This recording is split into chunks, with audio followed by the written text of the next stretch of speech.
All right, TeaRon, we have got to talk more about 90 Day Fiance Happily Ever After Season 8, to be exact, for the current season, Episode 2.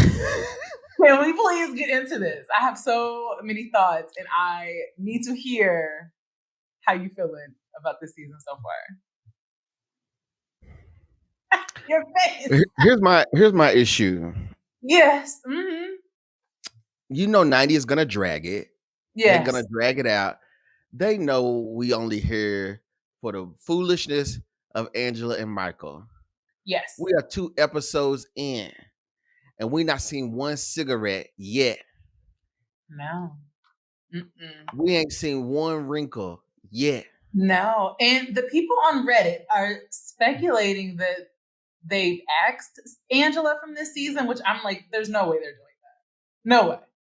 For what? I guess because her allegedly abusive behavior, I guess they're like, oh, it's not alleged. True. But I guess they're trying to say they got axed because of that. I'm like, there's no way they're axing their cash cow.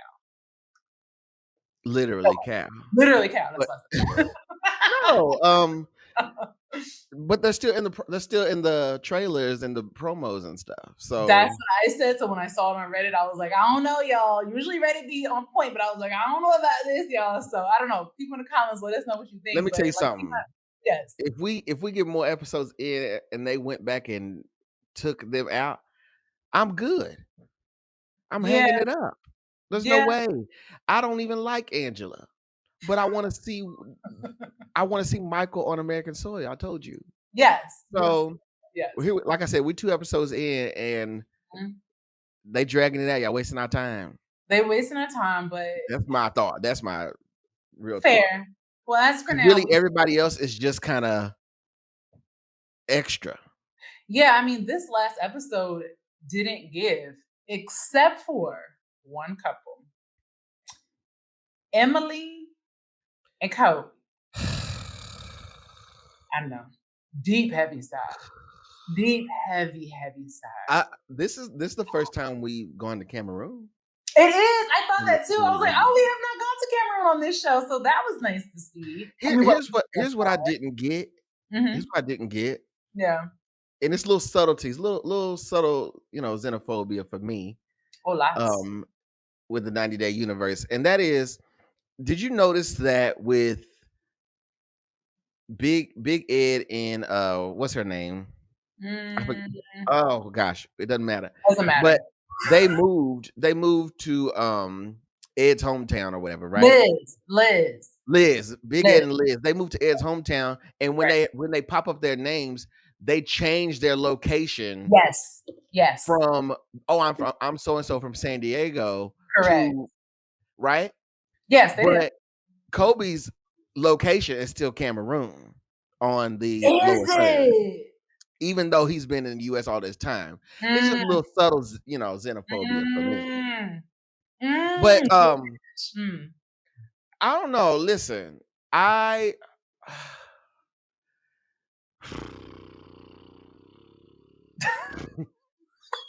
yes. We know Emily is with Kobe for the sake of her Mendigo fantasy. Let's be honest. Right? Which is evident by the way that she holds his hand in their confessionals. It drives me insane, TeaRon. I want to punch her. But my issue now is with Kobe, though. I have that in my notes as well. Let's talk about it. I also wrote that down. Yes, let's go. So in this episode, we go to Cameroon for the first time in 90, and Emily and her family come along, and they arrive at the airport. This is the whole thing, right? Spectacle. Yes. It was the, microaggressions, the little remarks, all the things. And I was like, these people can't get any more racist than just typical racism. Typical racism. Yep. And the problem is they get away with the things that they say and the things that they do is because Kobe is in no position or doesn't even have the mindset to correct them when they're wrong. It's hard to correct somebody when you're living in a basement. When you living in their house, they watch your kids, 2 and then 1 on the way. You know what I'm saying? And it's like But I'm still very much disgusted. I'm very much disgusted, and the energy of the parents is very, oh, Kobe's one of the good ones. He's one of the good ones. He's ours. Like it gives that, and he seems to like that. Like he seems to really enjoy this, like, I'm one of the good ones. And he just ignores the microaggressions. I mean, even them saying things like, oh, Kobe, you're our bodyguard. And oh, please tell us if this hotel has it was the mom saying, oh, it was like a mob. Mhm. Oh, Mhm. what's going on? What were they saying?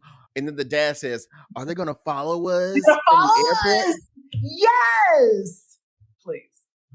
And then the fact that Kobe does not address it, and then they go on to say like they didn't know that this was going to happen, you know, at the airport. Kobe knew this. Why are you not sharing this information? This is very typical of any place that is considered third world and has foreign tourism of any kind. You arrive at the airport, there's somebody that's hustling that's willing to help you with your bags. Yep. Hands down. It's up to you to say no and mean it, or to be, I'll give you a few dollars.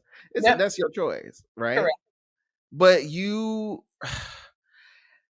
I can't fathom, and it happens all the time on 90, getting married to someone and not learning anything about their culture. Number one. Number two, I can't fathom getting married to someone and not telling them about my culture. You 3 kids in, bruh. 3 kids in. It's never that serious. It's never that serious to marry a white woman from America and get that validation for what? Correct. And she even admitted, like, oh, I feel disingenuous going to put on these, you know, Cameroonian traditional clothing, and I don't know nothing about the culture. You've been with this man for how long? You don't know nothing about his culture, and you're gonna sit here and tell us this? I mean, which we already knew that you didn't know anything, but like, really? Really? Kobe, you problem. She gives me, during intercourse, she says black. Please. Give me that black. And you gotta be careful with that. You do. You do. It's giving fetish. It's definitely giving fetish. And did you peep what her daddy said? Wakanda. What did he say? Wakanda. Yeah. Yeah. TeaRon. I was done with it at that. I was done with it before that. But when he said, oh, Wakanda, and they were dressing up. Yeah. That's your reference point? Yep. And then, oh, wait. No. It was Emily saying where the lions and, you know, stuff like this. That as well. And like, Kobe said nothing. He just laughed. He laughed. Are you serious? What are you teaching the children? I think what we have to realize is that Kobe is a fleer anyway. He fled Cameroon for China for greener pastures, right? He fled China for the US, right? And he only went back to visit when he knew that he could go back. It's not like he's exceptionally proud. He misses home. He misses food. He probably wants to see his mom, whatever. But he's not proud.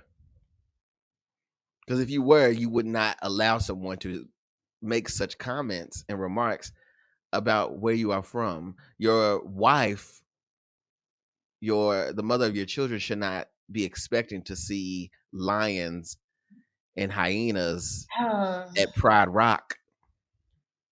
Help us. And we got a long way to go because, again, 2 episodes in. I'm disgusted. 2 episodes out of 48. It's going to be a long ride. Before we wrap this up and we get done with 90, can we talk about his best friend? What were your thoughts about his bestie?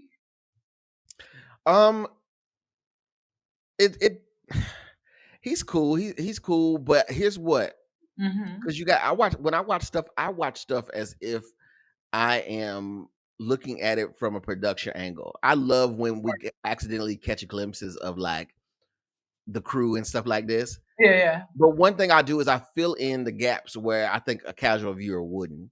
So Okay. when they're at the airport and they're interviewing his friend, and they Mm-hmm. ask him, they obviously, you know, lead the question so they could get the kind of answer they want for the footage.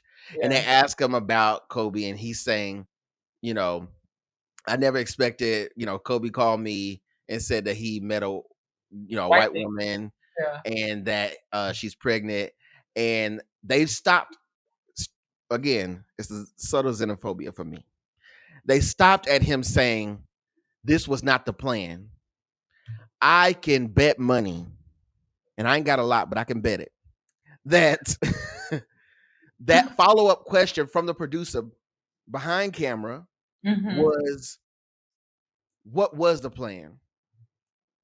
I Mm. guarantee you they recorded him specifying what he meant by what was the plan, because it's it's using English that you don't use all the time, right? Things get lost in translation, whatever. You say stuff, but it comes off a certain way because if you're not reading between the lines, you don't get it.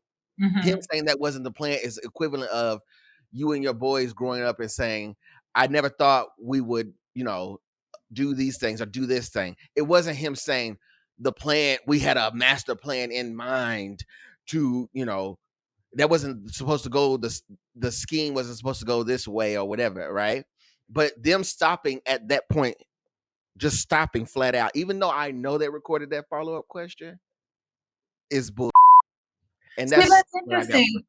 That's interesting because I agree with you. But I didn't receive it as that. I received it as, oh, we had life plans. We were going to marry Cameroonian women. We were going to live wherever together. We were going to stay in a village with all of us, our friends, our homeboys, our wives. Like, we didn't expect white women. That's how I received it. I didn't receive it as like them trying to make it like Kobe and them had a plan. I didn't take it like that. That's why they stopped at that point, even though they definitely would have because when you're setting up a quick interview, especially on the spot, right? You pull Mm-hmm. someone aside, and they probably just, this is how productions go. You have the crew there. Also, that's another reason why you would get the crowd of people wanting to help you with your bags, because there Of is a full on course. camera Of crew present. course. And a bunch of white They people. they act like that's not a thing, but it is. Of course. Um, but it's them choosing to pull him aside, ask him questions. What do you think about this? Or how do you feel about Kobe and Emily's relationship? Did you know Kobe was going to move to America, right? They ask these questions, they remove that part. You don't ever really hear them asking the questions. You just hear someone going on a tangent. He Mm-hmm. didn't just come up with that idea and start rambling and ranting, out of the blue. They started it. And then they asked a follow-up question to, well, what was the plan? Because if you're any decent producer of a reality show and you miss the opportunity to ask that question, you should not be producing a reality show. So So I what are you saying? You know, want to know what the plan was? Is no, no, that no. I'm saying I know that they asked him more beyond that, and they chose to stop there because it makes it look like these African men have some master plan and scheme to end up with a white woman in America. That's Mm, what. mm. Sharp. Yes, we do, child. We know because we've been here a long time, way too long, in my opinion. But yet here we are. So I guess we'll go ahead and wrap up 90 Talk for this week. No Angela and Michael. We got a little bit of Ashley and Manuel, which, same old story. Hollering, screaming, crying, the usual. Um, you know, Robin was born Rob this and way. Sophie. What Sophie? Sophie. Rob and Sophie. I don't know why we're here. I don't. I don't. I don't. I'm not interested. Yeah. I think that was it. Was that it? That's pretty much it for now. If you want to hear more about the other couples, let us know in the comments and we'll see if we can go in further in Oh, baby, detail because we in can't. a uncensored fashion. Let me put it this way. Yes, because this is the YouTube clean version.